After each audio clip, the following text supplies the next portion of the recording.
Le débat africain. Alain Foucault. 13 août 2015, le Parlement mauritanien adopte enfin une loi contre l'esclavage. Cette pratique sera désormais considérée comme un crime contre l'humanité. Mais ce nouveau texte qui intègre et double des peines d'emprisonnement à l'encontre de ceux jugés coupables et qui intègre des juridictions spécialisées et une assistance juridique, a-t-il fait évoluer la situation dans le dernier pays à avoir aboli l'esclavage? C'était en 1981. La Mauritanie, où selon différents rapports d'ONG, l'esclavage frappe encore plus de 150 000 Mauritaniens, soit 4% de la population, essentiellement aratine, est-elle vraiment en train de tourner le dos à cette pratique ancestrale ou tient-elle un double discours au regard, entre autres, de la répression qui frappe les militants anti-esclavage? Quel bilan dresser de cette loi contre l'esclavage? Bonjour à tous et bienvenue dans ce magazine consacré ce dimanche à l'état des lieux et au bilan de la loi contre l'esclavage en Mauritanie. Plusieurs invités sur ce plateau et en ligne au téléphone en direct de Nouakchott, la capitale mauritanienne. D'abord, Aminetou Mint El Mokhtar, la présidente de l'Association mauritanienne des femmes chefs de famille, l'AFCF, pressentie il y a quelque temps pour le Nobel de la paix en 2015. Madame Mint Mokhtar est en direct de Nouakchott. Bonjour Madame Mokhtar. Bonjour. Seront invités, toujours en direct au téléphone dans la même ville, Maître Brahim Ebeti, avocat à la Cour. Il est avocat, entre autres, de militants anti-esclavagistes de l'IRA, l'initiative pour la résurgence du mouvement abolitionniste. Bonjour Maître Ebeti. Bonjour. Toujours en direct de Nouakchott, je pense qu'il nous rejoindra en cours d'émission, Boubacar Ould Messaoud. On espère que le président de l'ONG SOS Esclaves nous rejoindra. Et puis sur ce plateau, dans ce studio 41 des RFI à Issy-les-Moulineaux, Maître Jamal Ould Mohamed, avocat et ambassadeur itinérant du président mauritanien, dont il est également un des conseillers que l'on voit régulièrement sur les plateaux d'une chaîne de télévision locale. Bonjour, cher Bonjour, Maître. Foka. Juste à côté de vous, pour cette première partie, Ousmane Sao, chercheur en sociologie, responsable de l'association cadre de concertation et de dialogue mauritanien de la diaspora. Bonjour Ousmane Sao. Bonjour. Et notre dernier invité, et pas des moindres, est Monsieur Abderrahmane Coulibaly, le cofondateur de SOS Esclaves et observateur de l'IRA, l'initiative pour la résurgence du mouvement abolitionniste. Monsieur Coulibaly est un militant défenseur des droits de l'homme. Bonjour Monsieur Coulibaly. Bonjour Michel Alain. On me fait signe de l'autre côté que Monsieur Messaoud nous a rejoint. Merci d'être là. Bonjour. Bonjour. Alors je vais commencer par vous, Monsieur Coulibaly. Peut-on dire que l'esclavage existe en Mauritanie? Je sais que c'est votre bataille. Est-ce que les choses ont changé depuis cette loi? Écoutez-moi très bien, je crois qu'il ne faut pas qu'on se trompe. Tout de suite. Moi, la seule chose qui me préoccupe, c'est la forme qu'on donne à l'esclavage. Quand on parle d'esclavage, tout de suite, les gens vont sauter sur une communauté, à savoir la communauté arabe avec laquelle nous vivons. Or, moi, je n'ai pas cette lecture, justement, de ce fléau. Il n'y a pas de bon esclavagiste, il n'y a pas de bon esclavage. L'esclavage existe dans toutes les communautés mauritaniennes, à commencer par la mienne, comme une communauté soninké, Poulard, Wolof. Je veux que les gens ne soient pas malhonnêtes intellectuellement. Il faut qu'on soit très clair. Quand on veut combattre ces fléaux, il faudrait qu'il y ait cette émergence de toutes les forces démocratiques et de toutes les communautés composantes de la Mauritanie, et non pas seulement en s'en prendre à une communauté, à savoir la communauté arabe. J'ai toujours combattu cette idée. Pour l'instant, on n'est pas en train de pointer du doigt une communauté. On demande si elle existe. Mais elle existe quand même sous multiforme. Elle existe. C'est incontestable ça que l'esclavage existe en Mauritanie encore, malgré les efforts, malgré les réformes qu'on entend depuis 80 et quelques. On parle de cette réforme. Depuis 81. Aminetou Mint El Mokhtar, est-ce que vous partagez ce point de vue? Oui, moi j'estime que l'esclavage existe un peu partout d'une manière transversale au niveau de toutes les communautés, à degrés différents bien sûr, parce qu'il y en a qui existent encore au niveau de relations sociales, c'est-à-dire le mariage. Il y a d'autres qui existent encore sous toutes les formes d'exploitation, c'est-à-dire toutes les formes de l'esclavage qui naît avec la personne. L'esclavage par ascendance et sous forme aussi toutes les formes. Ce qu'on a appelé les castes ailleurs, en fait. Oui. Ce qu'on a appelé les castes. Mais là, je crois qu'aussi avec la loi, il y a eu des efforts. Mais malheureusement, ces efforts restent encore sans l'impact escompté. Tout d'abord, dû à la négation de l'esclavage, parce qu'officiellement, on dit que l'esclavage n'existe pas. Et ça encourage les maîtres esclavagistes de continuer à exploiter et à continuer cette pratique. Donc, on parle aussi d'esclavage. L'esclavage aujourd'hui, c'est synonyme des femmes, de l'exploitation des femmes et des enfants. Là, c'est un autre volet dont on pourra parler. Là, je me tourne de suite vers M. Sao, qui est sociologue. Pour vous, il existe cet esclavage en Mauritanie ? Officiellement, l'esclavage n'existe pas en Mauritanie, officiellement, si on le dit comme ça. Selon les lois qui sont mises en vigueur actuellement, l'esclavage n'existe pas en Mauritanie officiellement. Mais c'est une pratique qui reste vraiment bien qu'anciennement, historiquement ancrée dans la société mauritanienne, qui fait qu'aujourd'hui, on parle des conséquences, surtout des conséquences de l'esclavage. C'est surtout ça. Parce que... Mais dans la pratique au quotidien, est-ce que on croise encore des esclaves dans les familles, des esclaves qui sont là à la merci de leur maître, comme ça a toujours existé pendant une longue période en Mauritanie? Non, parce que ça a été interdit de toute façon. Officiellement. Officiellement, c'est interdit et il est interdit même de pratiquer l'esclavage en Mauritanie. Que toute personne qui est prise ou bien qui est prise en flagrant délit sera jugée. Donc la loi mauritanienne est très claire là-dessus. Oui, sur la loi, c'est clair. Maintenant, sur la pratique, Maître Jamal. Alors, la question n'est pas de mon point de vue, est-ce qu'il existe esclavage ou pas sous cette forme-là. Si, c'est la question. Non, parlons de l'esclavage, on va pas entrer dans le côté politique de la chose. Mais vous posez la question au gouvernement mauritanien, la réponse est simple. Non, l'esclavage tel que vous le définissez, tel que vous l'avancez avec des chiffres qui sont de mon point de vue absolument surréalistes, parce que personne n'a fait une statistique pour savoir ce qu'on en a 550 000, 200 000 ou 1 million. Le gouvernement mauritanien dit lui-même, oui, nous avons des séquelles, oui, nous avons des problèmes. Nous avons tellement des séquelles et des problèmes que nous sommes en train de les combattre. 1, nous avons fait une feuille de route avec les Nations Unies, c'est que nous avons un problème, nous voulons le régler. 2, nous avons mis en place des tribunaux spéciaux. 3, nous avons fait une forme. Donc c'est la preuve que ça existe. Non, je finis justement. Laissez-moi continuer mon raisonnement. On a mis en place donc une agence de ce qu'on appelle discrimination positive. J'ai ce mot. Non, comme on dit aux États-Unis, affirmative action. On a mis en place une action positive en faveur de ceux qui ont été victimes de l'esclavage. Mieux, le commissariat mauritanien des droits de l'homme salarié, paye, y compris des femmes seules. Si vous considérez que ça c'est de l'esclavage, le gouvernement mauritanien vous dira oui, nous avons des séquelles encore, nous avons encore des soucis.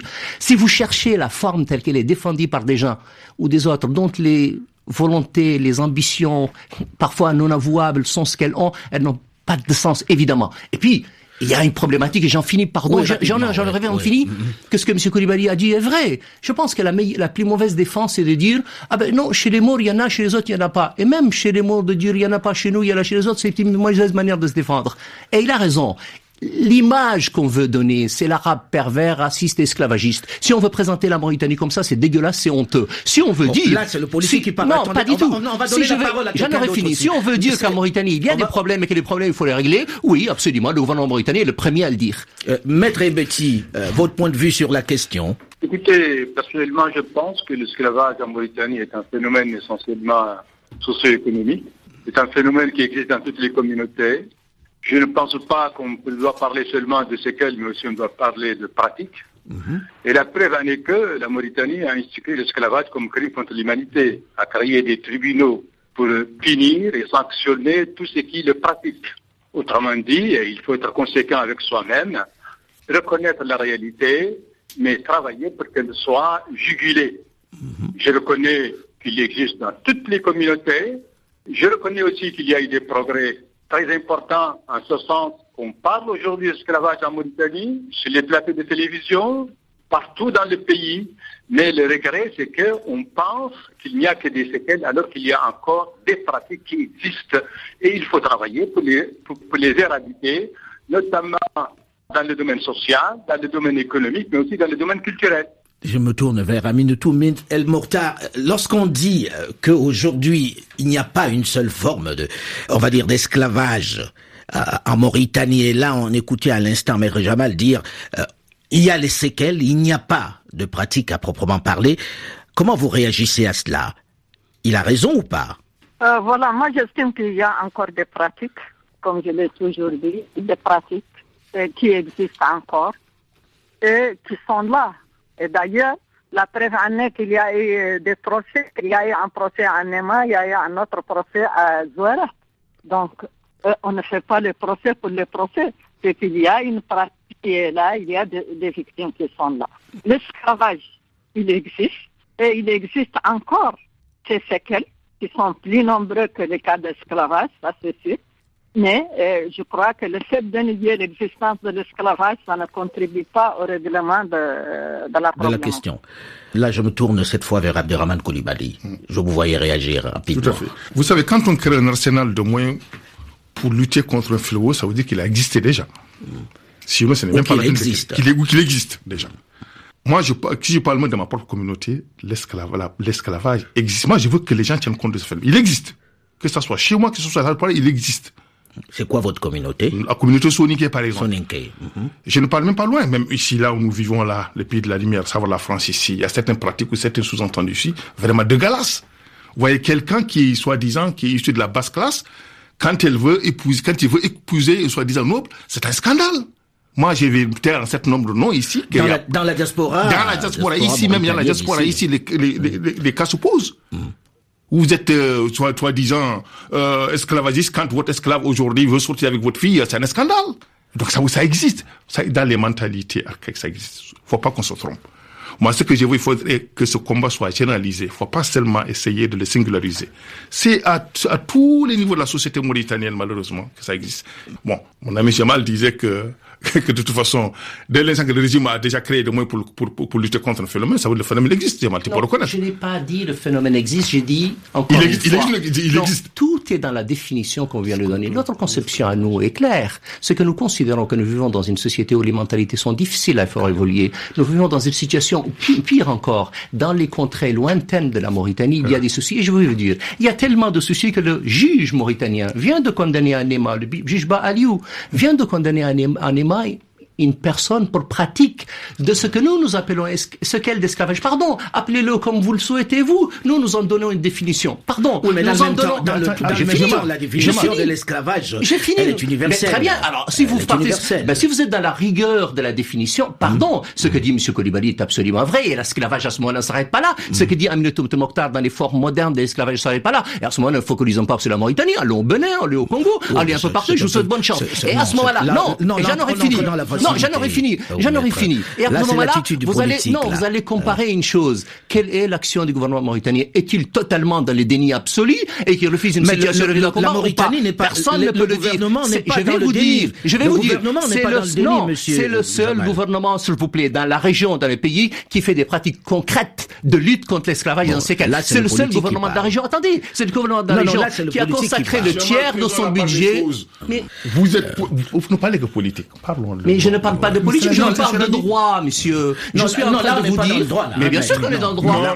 Mais mettre en place des tribunaux, spéciaux, criminaliser l'esclavage, le déclarer comme étant pire, un crime contre l'humanité. Et mieux, Atalin Foka, chose plus importante, on donne le droit aux ONG de se constituer un parti civil. Je vous parle là de choses concrètes. Excusez-moi, c'est le gouvernement mauritanien qui l'a mis en place. Je veux dire, c'est probablement l'un des rares gouvernements qui est en avance de ce point de vue-là. Et c'est les ONG, c'est les OPEC. Mais comme nous sommes, écoutez les autres, s'il vous plaît. Là, vous êtes comme dans un prétoire, là. Là, quand vous partez, comment vous arrêtez?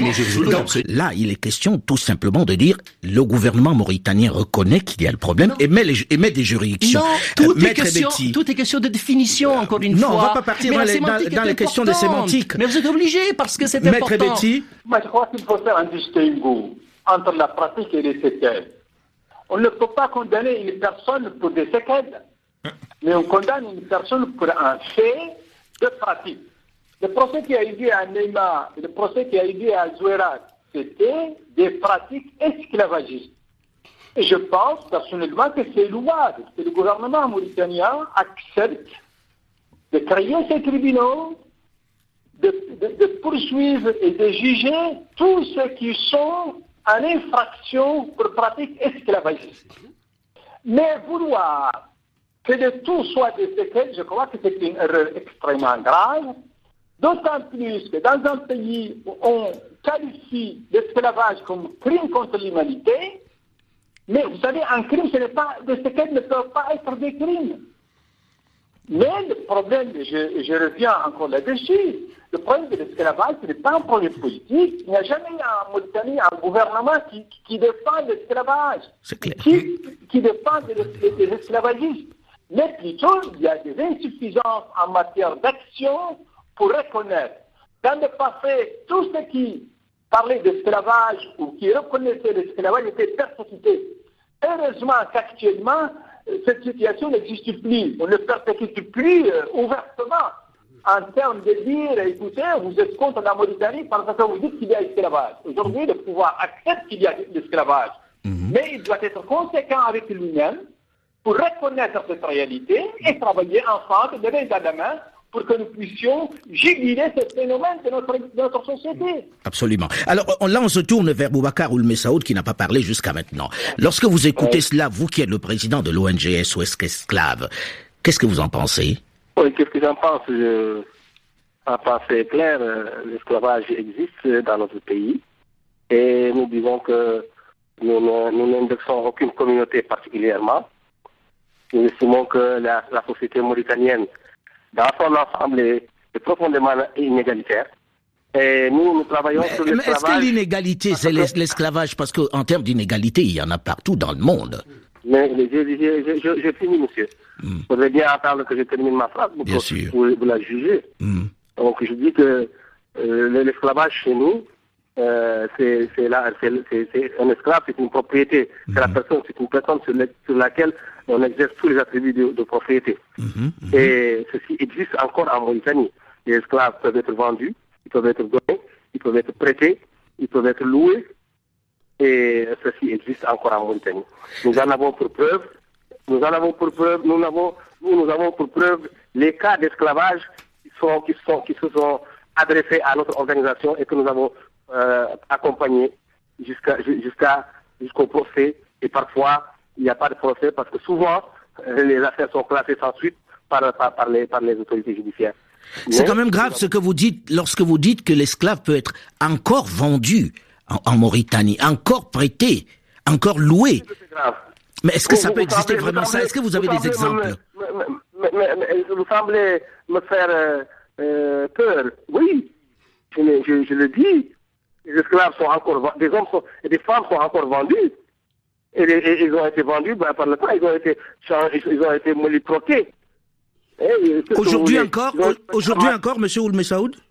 Je ne vous présenterai pas des gens vendus aujourd'hui, ni des gens achetés, mais je vous dis que dans la pratique mauritanienne, on l'a fait et nous en avons connu. Et moi, je lutte contre l'esclavage depuis 35 ans. Et en 1980, quand nous avons été arrêtés et jugés à Rosso, c'était suite à la vente d'une femme à Attar. Parce que nous avons appris qu'une vente de femmes à Attar a été faite presque publiquement. C'est-à-dire publiquement, et on a fait des manifestations à Nouadhibou, à Attar et à Nouakchott. Et c'est à Nouakchott qu'on nous a arrêtés. Nous avons été conduits 18 responsables de El Sabr à Rosso pour nous juger. Et nous ont jugé, et c'est ce qui a déclenché le processus qui a abouti à l'abolition de l'esclavage 1 an et demi après. Mais là, ce dont vous parlez, monsieur Messaoud, ça date d'une certaine période. Est-ce qu'aujourd'hui encore, il existe des marchés ou des personnes qui peuvent ainsi vendre impunément d'autres? Il y a des marchés. Attendez, monsieur, je n'ai pas dit qu'il y a des marchés d'esclaves. Ne me faites pas dire ce que je n'ai pas dit. Non, je vous force pas à dire ce que vous n'avez pas dit, mais vous dites qu'on peut encore vendre et prêter. Doucement, selon mes informations et mes connaissances, la colonisation française avait réussi. La seule chose, c'est qu'elle a empêché la vente des esclaves sur les marchés. Mais on les vendait sous le manteau. Et on continue à les vendre sous le manteau. Et quand j'ai dit tout à l'heure que nous étions tellement choqués qu'à Attar, quand on a vendu cette femme-là, c'était quasiment public, pratiquement. Donc, c'est ce que j'ai dit. Donc, je pense que tous les... Et puis, ce n'est pas seulement la vente, vous vous approchez à la vente. Mais quand on a un produit qui soit vivant ou mort, on peut le changer, on peut le vendre. Bien. On va en parler dans la seconde partie du débat africain parce que ce que vous dites est très très grave et on aimerait bien avoir des exemples. On va se tourner vers ceux qui sont sur ce plateau ou au téléphone et nous dirons s'ils ont eu encore des cas de vente de personnes dans un pays qui a quand même déclaré l'esclavage crime contre l'humanité. On en reparle dans une dizaine de minutes juste après une nouvelle édition du journal sur Radio France Internationale dans la seconde partie du débat africain. On se retrouve très vite.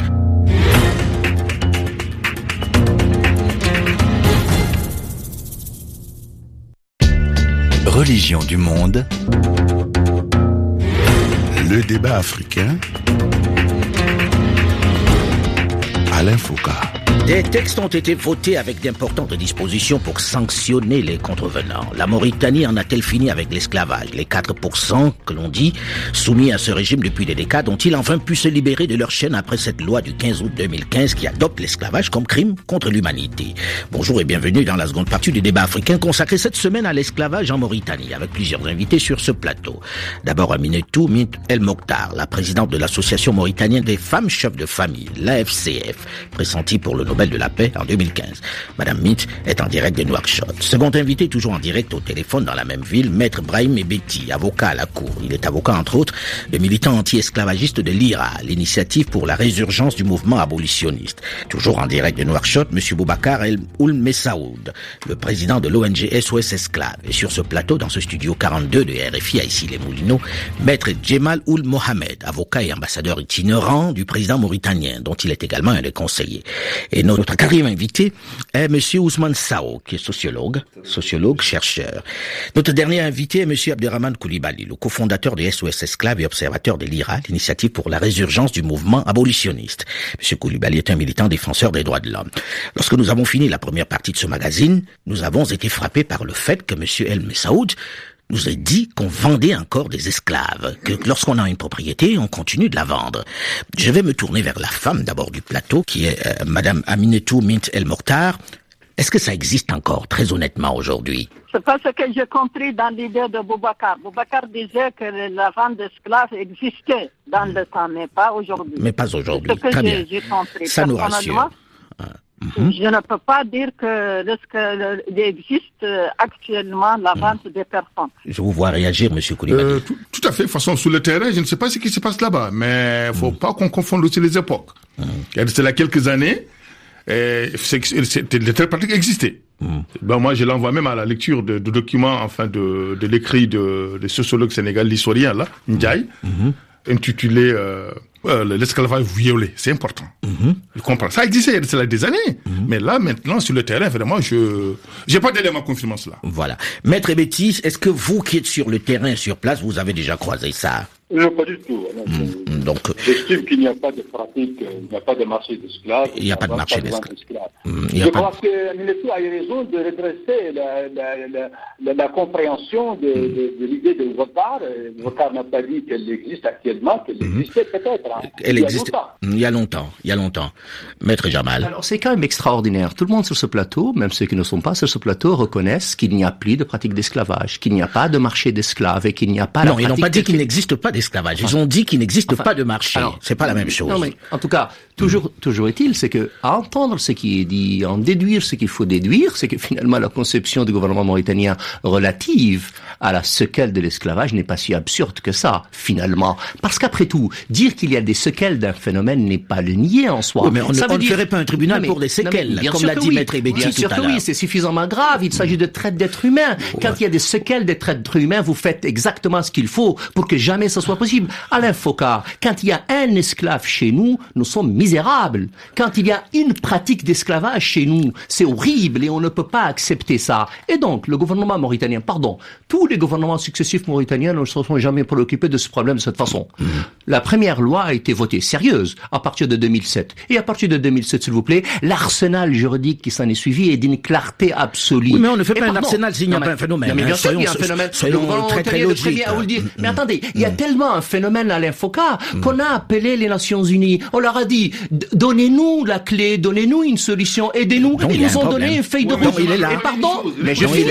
Ils nous ont donné une feuille de route. Je vais finir. Ils nous ont donné une feuille de route et la feuille de route, on est en train de la mettre en application. C'est que nous avons un problème. Mais la question, je veux bien la volonté politique. Non, je veux bien la volonté politique. Mais le déni, là, on est dans le déni. Là, on est loin du déni. Il est où le déni? Quand vous dites que ça existe pas. Non, je vous ai dit. Et on fait un arsenal juridique. La définition que certains, que ceux qui veulent donner à l'esclavage aujourd'hui dans sa réalité en Mauritanie, c'est la même définition. Absolument pas. Lisez le rapport des Nations Unies, vous verrez bien que quand les Nations Unies vous donnent un document pour vous accompagner, c'est pourquoi. Je vais vous le dire. Vous voulez que je vous le lise? Il est là sous les yeux. Non, on n'a pas le temps matériel. Très bien. Il nous donne une chose simple. Il considère que la loi de 2005 est bonne. Il nous demande de l'amender, ça a été fait. Il nous demande un accès de formation, la formation des magistrats. Pardon, tout ça a été fait. Oui, mais s'il n'y avait rien, on n'a pas demandé ça aux autres nations. Mais on n'a jamais dit qu'il n'y avait rien. Non, c'est vous qui dites qu'on est dans les séquelles. Non, pas du tout. On va donner la parole à M. Ousmane Sow. Oui, quand j'en aurai fini. On s'est tous entendus là-dessus, c'est que actuellement, on ne vend plus d'esclaves en Mauritanie. Donc sur cette question, on peut le dire ouvertement. Donc c'est le passé qui fait qu'aujourd'hui on peut parler de l'esclavage. Moi, en tant que sociologue, je ne parle pas de la question politique parce qu'il y a des positions que je respecte pour tout un chacun. Mais je vais un peu sur la situation sociologique de la question. On a vécu la pratique de l'esclavage en Mauritanie et aujourd'hui nous sommes en train de vivre les conséquences transgénérationnelles qui sont vraiment, aujourd'hui, là, actuellement, ce sont les fils d'esclaves. Comment on fait le tribunal pour juger les conséquences transgénérationnelles? Non, les lois sont là. Donc, ce que j'aimerais demander, parce qu'il y a toujours des coins reculés, parce qu'on peut dire peut-être que ça échappe. Il y a peut-être quelques coins qui sont reculés. Ce qu'il faut souligner, c'est l'idée de mettre des lois qui vont incriminer carrément ces pratiques-là. Et il faut aussi que tout le monde puisse vraiment encourager pour qu'on puisse aller de l'avant, pour que cette question ne soit plus, parce que nous, en tant que Mauritaniens, on en souffre. On en souffre énormément, parce que qui voudrait savoir que son pays est accusé de pratique d'esclavage? Personne ne voudrait de cela. Moi, en tant que citoyen mauritanien, qui vit en France, qui suit la situation de l'intérieur, je suis vraiment un peu secoué à chaque fois que j'entends il y a l'esclavage. Pendant que d'autres pays sont encore dans d'autres situations où ils parlent d'aller vers la Lune et autre chose. Donc, je crois que cette question devrait être posée de la manière la plus dépassionnée, n'est pas la politiser, et éviter vraiment de rentrer dans les positions est-ce que ça existe ou ça n'existe pas, parce qu'à cet instant on a deux positions. On est obligé, mais c'est le Mauritanien qui parle, on est obligé. Mais dans ce sens-là, parce qu'il y a deux positions claires, mais je suis content de savoir qu'aujourd'hui la pratique et que le marché de l'esclavage n'est plus aujourd'hui vraiment sur le territoire mauritanien. Peut-être qu'il y a des zones d'ombre comme tout pays, parce que ça échappe à tout contrôle, comme dans d'autres pays, et qu'il faut vraiment que les Mauritaniens et les militants des droits de l'homme et l'État mauritanien puissent travailler en convergence pour trouver des solutions vraiment claires pour qu'on puisse avancer dans cette situation. Foucault, je vais dire un mot par rapport à cette... Vraiment un mot. Parce que maître, quand je regarde le temps de parole, je suis... Par rapport à ce que maître Betty a dit, et qui te montre absolument juste. Il dit c'est un problème socio-économique, c'est un problème de partage de richesse. C'est un problème, en effet, c'est que nous avons des problèmes économiques, notamment pour les anciens descendants d'esclaves. Et de ce point de vue-là, il y a un problème réel qui a été posé. Il y a un rapport que j'ai lu en préparant cette émission et que je trouvais particulièrement intéressant. Il fait des recommandations que je trouve très justes. Là, c'est un mot de l'avocat. Non, voilà, un mot, c'est parce fini. Que là, vous marchez sur le temps de tout le monde. Très bien. Il dit il y a un problème d'accès de richesse, il faut le régler, on en convient. Il dit il y a un problème de contrat social entre Mauritaniens qu'il faut régler, j'en conviens. Un problème d'accès au marché de l'emploi, création d'une zone d'éducation spécialisée, il faut le faire. Et mieux, le problème d'analphabétisme, de la réforme agraire, et puis d'un fonds spécial. Quand je vais vous couper la parole, je serai mal poli. Pourtant, on est des amis. Mais là, quand je regarde mon temps de parole, je suis largement... Je vous présente toutes mes excuses. Voilà. Monsieur Coulibaly. D'abord, il ne faut pas politiser le débat, pour commencer. Absolument. C'est important. Il ne faut pas le politiser déjà. Quand on le politise déjà, c'est mort. Allez-y vite, allez-y. Donc moi, je préfère maintenant qu'on essaie de partir directement vers l'élément, là, à savoir maintenant, cette pratique. Elle existe. Et à la forme maintenant, vous savez, la forme morale, là, encore pire que les tortures. Les conséquences. C'est très grave. Non, on ne peut pas parler de conséquences quand c'est en train de se faire. Mais ça se fait, non, pas de conséquences. Moi, je ne suis pas d'accord de l'appellation, pas de conséquences, puis ça existe déjà. Puisqu'on voit des esclaves, que ce soit des Haratines, que ce soit des Soniques, que ce soit des Halpura, que ce soit des Wolof, qui sont dans une situation chaotique, il faut le reconnaître. Non, on les a vendus, on les vend pas. Non, moi, je n'ai pas dit qu'on les vend. J'ai dit qu'on les vend. Non. L'esclavage n'est pas que la vente, l'esclavage, c'est aussi la pratique. Il y a la pratique, il y a la torture, il y a tout. Exactement, il y a la privation, tout. Quand on prive un individu déjà, le savoir, le pouvoir, et l'avoir, c'est la mort. Mais Maître Betty, aujourd'hui, la question était de savoir, réellement, il y a eu des lois, est-ce que ces lois sont appliquées, est-ce qu'il y a une réelle volonté politique? C'était ça le thème avant qu'on entre dans autre chose. Alors, y a-t-il une réelle volonté politique? Est-ce que ces lois-là sont réellement appliquées sur le terrain? Écoutez, je crois qu'il y a une certaine rupture entre l'état des textes. Il y a des textes fort importants qui criminalisent et qui sanctionnent toute pratique esclavagiste. Mais je crois que la réalité est tout autre. Moi, ce qui m'inquiète le plus en Mauritanie, c'est que malheureusement, jusqu'à présent, il y a des personnes qui acceptent d'être esclaves. Ce n'est pas le fait du pouvoir, ce n'est pas le fait des militants des droits de l'homme. Mais je crois aussi que le pouvoir des militants des droits de l'homme doit s'orienter vers ces personnes pour leur expliquer qu'ils ne doivent pas accepter d'être esclaves. Deuxièmement, il faut une véritable... Je vous interromps, vous allez continuer. Vous voulez dire qu'il y a des gens de condition esclaves qui disent « moi je veux rester esclave ». C'est bien ça? Tout à fait. Et on ne peut pas le reprocher au pouvoir. Mais on peut aussi le reprocher à l'envers pour dire, écoutez, le pouvoir doit mener une campagne de sensibilisation en direction de ces personnes, les mettre dans un état économique et social qui leur permet de s'arracher de leur situation d'asservie. C'est-à-dire l'une des dispositions dont parlait Maître Jamal à l'instant. C'est assez compliqué. Vous savez, la Mauritanie est un pays assez faible. Il faut bien savoir le protéger. Mais aussi, il faut bien comprendre ces différentes contradictions. Monsieur Messaoud, dans la première partie, c'est vous qui avez lancé le pavé dans la mare. Est-ce que vous avez le sentiment aujourd'hui que les textes qui ont été votés sont appliqués? D'abord, je proteste. Parce que tout le monde a parlé pendant 10 mois et je n'ai pas pu parler une seule fois. Là, je vous donne la parole. Moi, quand j'ai parlé de l'esclavage, nous parlons de l'esclavage, nous, pas avec des preuves. Nous ne parlons pas de littérature. Nous ne sommes pas des littéraires. Nous ne sommes pas des politiques. Nous sommes des organisations qui ont créé des organisations pour venir en aide à ceux qui posent le problème.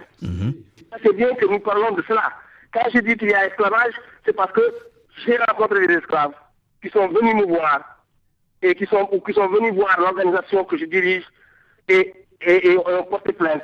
Et pour retrouver la partie de leur famille qui est encore avec les maîtres. C'est des esclaves en général qui ont fui la campagne et qui sont venus nous voir. Et au cours de ces 15 dernières années, nous en avons rencontré plusieurs et nous les avons assistés autant que possible. Ce pas des enfants nécessairement qui viennent me voir, c'est surtout des femmes. Parce que c'est les femmes qui justement ont bien posé le problème. Parce que les hommes, quand un esclave, quand il fuit, il s'en va et il disparaît dans la nature. Mais la femme, quand elle vient dans la ville, en fuite, au bout de 6 mois, elle est taraudée par le remords parce qu'elle a laissé ses enfants derrière elle, parce qu'elle a laissé sa mère derrière elle, elle a laissé sa tante.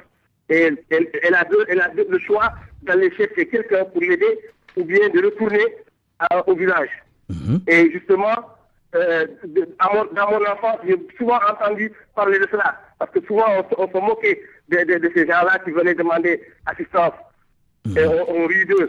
Mais nous avons décidé de créer une organisation pour justement porter secours à ces gens-là, les assister. Donc la Mauritanie prétend que l'esclavage n'existe pas. L'État mauritanien prétend que l'esclavage n'existe pas. Nous démontrons son existence par la présence ou la présentation de cas bien précis.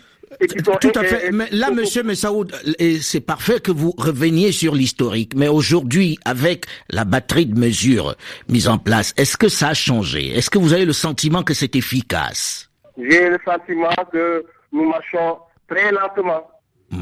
Mais nous marchons.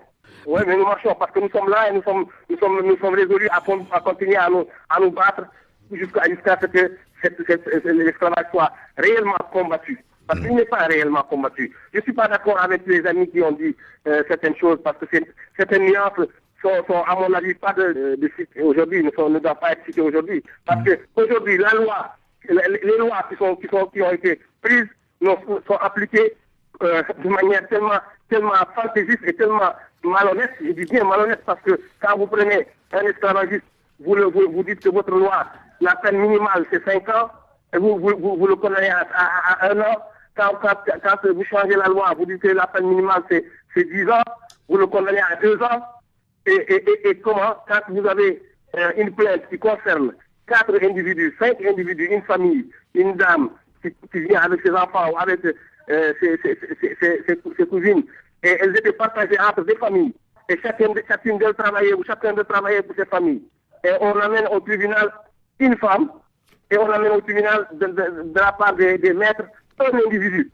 On réduit l'esclave à une personne, et on réduit le criminel à une personne, ce qui est faux, alors que nous avons affaire à une famille de 4 ou de 10 ou de 20 personnes, qui s'est partagé plusieurs personnes et qui les exploitent depuis des années, voire des décennies. Bien. Aminetou El Mokhtar, je pense que vous étiez sur la même ligne en disant, oui, il existe des règles, des lois, des textes, mais ils sont appliqués très timidement. Oui, je dis que l'effet des lois et de toutes les politiques aujourd'hui en ce qui concerne la lutte contre l'esclavage sont appliquées timidement, surtout la loi. Parce que tout d'abord, les magistrats sont en général, d'une manière générale, des fils d'esclavagistes qui ne veulent pas appliquer la loi. C'est-à-dire que la loi, l'esclavage aujourd'hui, il demeure, comme je l'ai dit, pratiqué, mais il y a aussi l'aliénation qui pose problème. Parce que les victimes de l'esclavage sont aliénées, il n'y a pas aliénés religieusement, aliénés psychologiquement, parce qu'il faut une vétoire, et d'ailleurs il y a une vétoire qui a été faite et qui ne répond pas réellement à l'éradication de l'esclavage dans le pays. Ce que je voulais dire, c'est que l'esclavage n'existe pas seulement en Mauritanie, il existe dans d'autres pays. Malheureusement, voisins, et on en a vu pas mal en Arabie Saoudite. Au Niger, il existe un peu partout.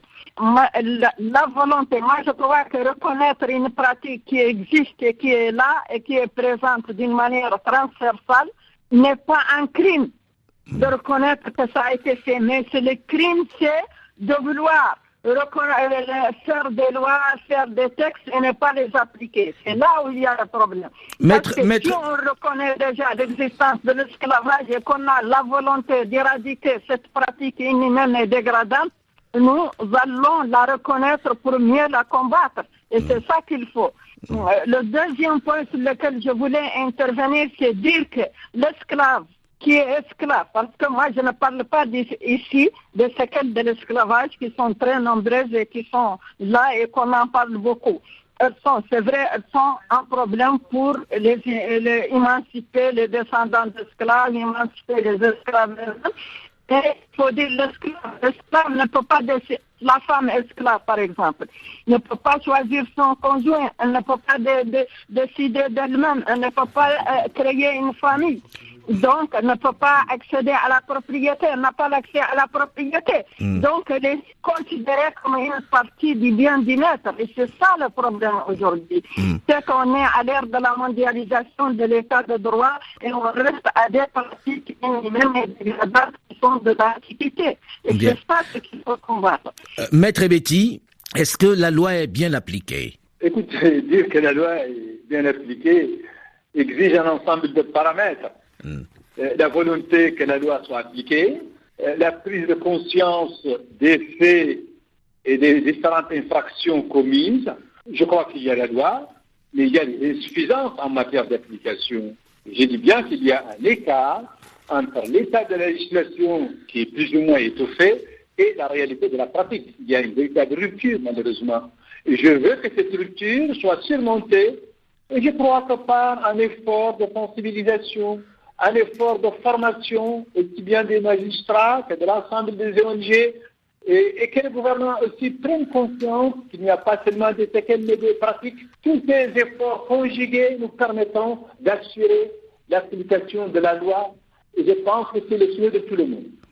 Un mot, parce qu'on arrive au terme de l'émission. Un mot, c'est un débat très passionnant. Et très passionné. Non, mais évidemment. Et la vérité, le devoir de vérité impose de respecter le travail fait par Boubacar al-Massoud, par le mouvement Al-Hor, par mon frère Bilal Ouarzaq, par Boubacar al-Massoud, mais aussi le travail remarquable fait par Aminata Ben Mokhtar. C'est pas la question. Après, on n'est pas d'accord sur un certain nombre de détails. Si vous voulez que nous organisions une police de la pensée, on n'en est pas capable. Bien. Le gouvernement mauritanien n'est pas capable de le faire. Quoi que fasse le gouvernement mauritanien, il fait voter une loi, on lui dit elle est suffisante. Malheureusement, il me fait signe en me disant que nous arrivons au terme de l'émission. Je finis juste. Malheureusement, c'est pas moi qui fais le temps. Je vous jure que je finis juste. Et on lui dit de mettre des tribunaux en place, ce n'est pas suffisant. Il criminalise, c'est pas suffisant. Merci à vous d'avoir accepté de venir débattre ici. Le débat africain s'est terminé pour aujourd'hui. Delphine Michaud, Olivier Raoul et Alain Foucault, nous vous donnons rendez-vous la semaine prochaine, même heure, même fréquence, pour un autre débat africain. Dans un instant, une nouvelle édition du journal sur Radio France Internationale. À très vite.